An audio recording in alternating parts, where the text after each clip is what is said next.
Matagumpay na naipatupad ang search warrant nang nagresulta sa pagkaaresto na isang high-value individual na nakalista sa drug watch list sa Barangay San Jose, Angeles City nito lamang ika-6 ng Desyembre taong kasalukuyan. Ang aktibidad ay pinangunahan ng Police Station 1 Lead Unit at SWAT ng Angeles City Police Office na nagresulta sa pagkaaresto kay alias Bullet, isang 33 taong gulang na lalaki na residente ng nasabing barangay.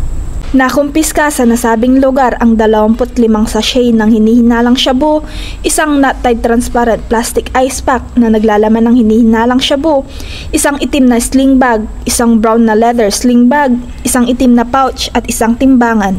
Ang hinihinalang illegal na droga na may tinatayang bigat na 75 gramo na may standard drug price na 510,000 pesos. Ang naarestong suspect ay kasalukuyang nasa kustodiya ng pulisya at nahaharap sa kasong paglabag sa Republic Act 9165 o Comprehensive Dangerous Drug Act of 2002. Ayon kay Police Colonel Amado A. Mendoza Jr., City Director ng Angeles City Police Office, na ang matagumpay na pagpapatupad ng search warrant na ito ay isang patunay na walang sawang dedikasyon ng ACPO sa kaligtasan ng publiko at sa pagpapatupad ng batas. Mula dito sa gitnang Luzon, ako ang iyong PNN correspondent, Patrolwoman Marimar Junio, alagad ng batas, taga-taguyod ng Balitang Pulis.